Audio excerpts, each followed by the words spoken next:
Hello friends, Alpa's કિચનમાં આપ સૌનું સ્વાગત છે। આજે આપણે બનાવીશું પંજાબી સબ્જી। આ સબ્જી બનાવવામાં ખૂબ જ ઇઝી છે અને ખાવામાં પણ એકદમ ટેસ્ટી લાગે છે। તો ચાલો આપણે બનાવીશું પંજાબી સબ્જી। સબ્જી બનાવવા માટે આપણે એક પેનમાં તેલ લઈશું થોડું।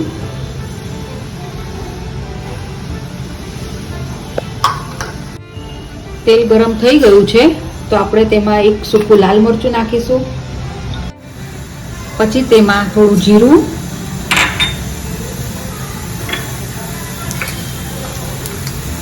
હિંગ,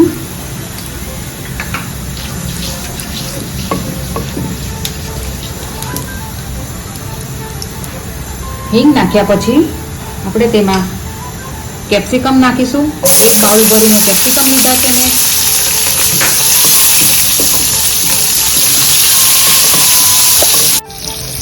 કેપ્સિકમ નાખ્યા પછી એક બાઉલ ભરીને કાંદા નાખીશું।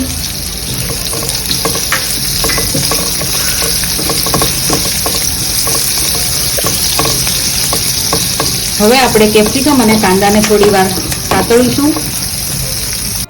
હવે આપણા કેપ્સિકમ અને કાંદા સતળાઈ ગયા છે પછી તેમાં આપણે નાખીશું લસણ અને આદુની પેસ્ટ।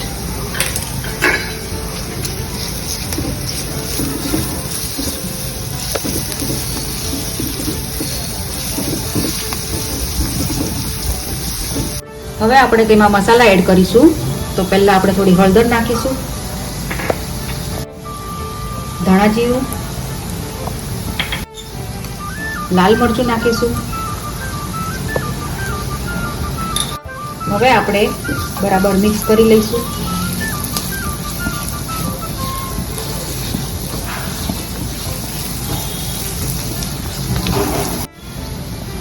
હવે આપણે એક ટમેટોની પ્યુરી એડ કરીશું।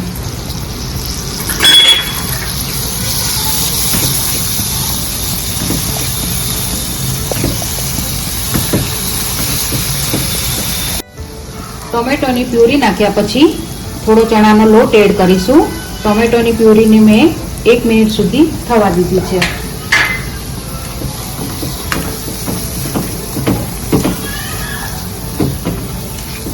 હવે આપણે સ્વાદ મુજબ મીઠું નાખીશું।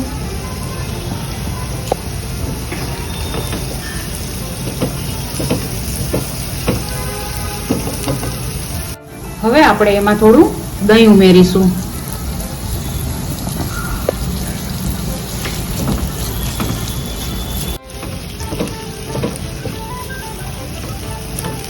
હવે આપણે ગ્રેવી બનાવવા માટે થોડું પાણી એડ કરીશું।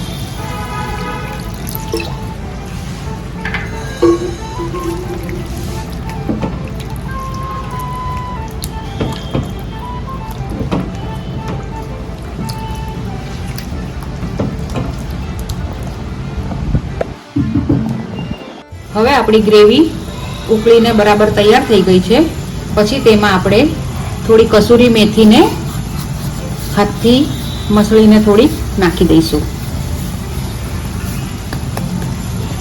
પછી તેમાં થોડો ગરમ મસાલો નાખી દઈશું।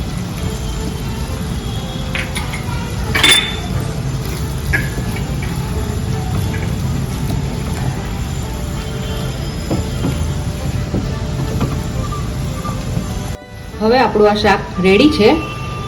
હવે આપણે થોડા ધાણા એડ કરી દઈશું।